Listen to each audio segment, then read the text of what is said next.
Nah,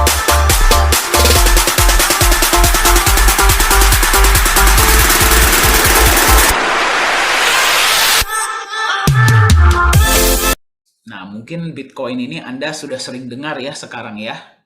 Sangat terkenal, semua orang membicarakan, banyak yang tiba-tiba bisa eh, kaya mendadak ya dari Bitcoin. Nah, mari kita lihat ya potensi dari Bitcoin itu seperti apa. Kalau misalkan tadinya ya, mari kita sedikit flashback ya, kita berbicara di masa lalu. Misalkan di tahun 2011 contohnya ya. Di tahun 2011 Anda punya penghasilan berapa, Anda kesampingkan. Ya, nggak usah banyak-banyak. Di 2011 Anda beli sekitar 15 juta rupiah Bitcoin. Ya, nggak harus Anda beli langsung. Anda beli, misalkan Anda beli cicil. Anda beli berapa ya, misalkan beli 1 juta, 1 juta, 2 juta, atau 500 ribu, 500 ribu, 500 ribu, berapapun ya. Tidak ada keharusan untuk beli berapapun di Bitcoin. Misalkan saja Anda beli Bitcoin senilai 15 juta rupiah. Bayangkan ya, di tahun 2011. Hari ini, di tahun 2022, per video ini dibuat, nilai aset Anda dari 15 juta rupiah sudah menjadi 65 miliar rupiah kurang lebih. Yang berarti kenaikan 4.600 kali lipat dalam waktu 11 tahun. Apakah ini luar biasa atau tidak? Ya, sangat luar biasa, betul? Ya, kita nggak usah ngomong 65 miliar deh, misalkan 10%-nya saja, 6,5 miliar. Sudah bisa merubah hidup Anda tidak sekarang? Sudah ya? Berarti Anda perhatikan ya, seberapa pentingnya Anda membeli aset, belilah di tahap awal, belilah ketika murah, betul? Dan Anda tunggu sampai dia nilainya naik. Nah, inilah potensi dari Bitcoin. Ya, berarti ini nggak tahu nih berapa persen ya. Termasuk luar biasa, betul? Ya. Nah, sekarang pertanyaannya adalah, kok bisa Bitcoin ini memberikan returns ya, memberikan kenaikan nilai yang sangat luar biasa? Banyak orang akan bilang sama Anda mungkin ya gara-gara teknologinya sangat canggih ya, atau komunitasnya besar, atau sekarang lagi heboh misalkan, betul ya? Nah, sebenarnya alasannya simple. Ya, cuman ada dua alasan utama. Ya, tentu teknologinya memang canggih, memang komunitasnya besar. Tapi kalau kita ngomong secara logika, sebenarnya hanya ada dua alasan. Yang pertama adalah marketnya yang global.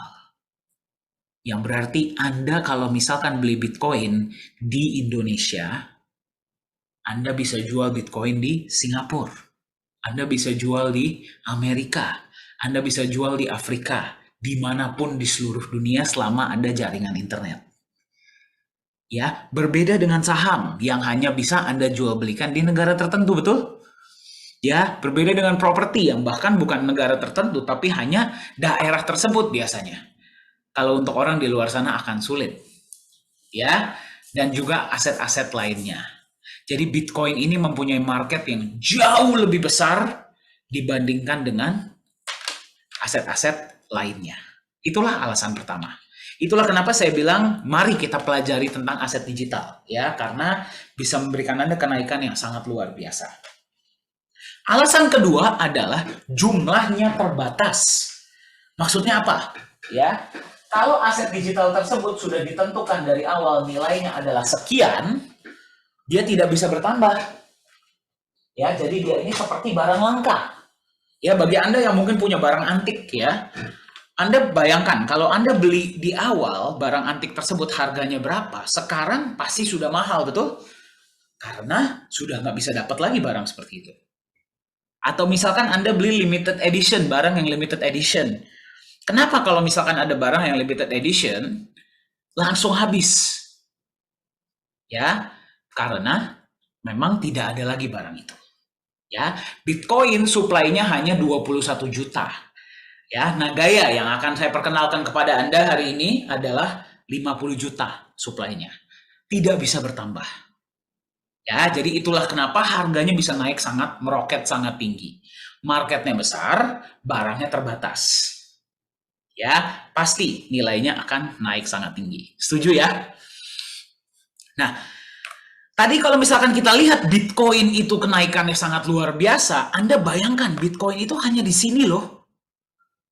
Masih ada aset-aset kripto lainnya di luar sana, aset-aset digital lainnya yang kenaikannya jauh lebih luar biasa dari Bitcoin. Bayangkan. Ya, data ini saya dapatkan dari investmentbank.com.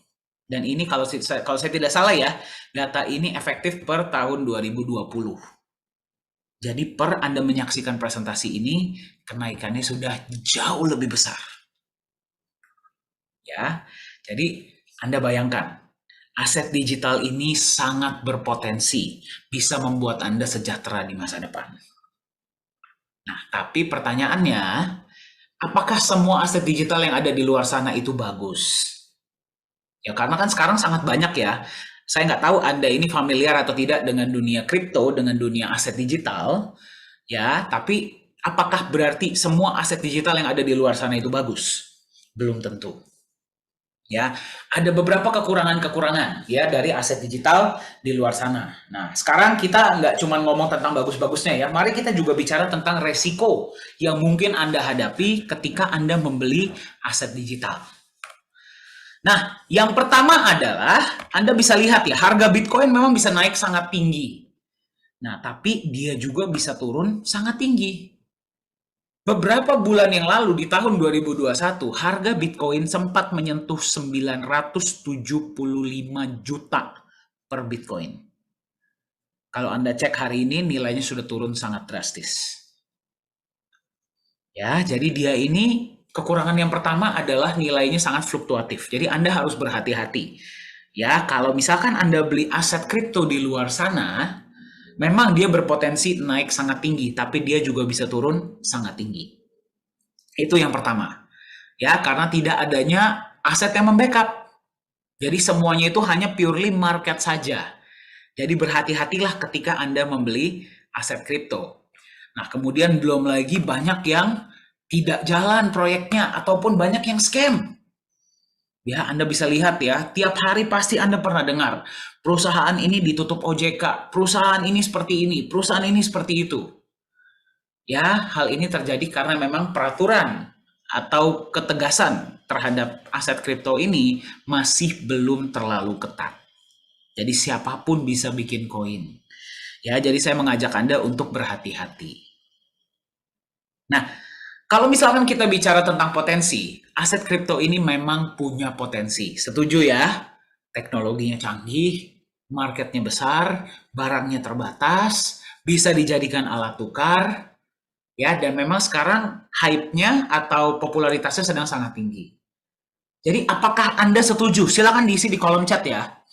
Apakah Anda setuju kalau misalkan ada aset kripto yang mengambil positif-positifnya, yang tadi saya sebutkan ya, tapi resikonya bisa kita kelola agar minimal tidak terlalu tinggi.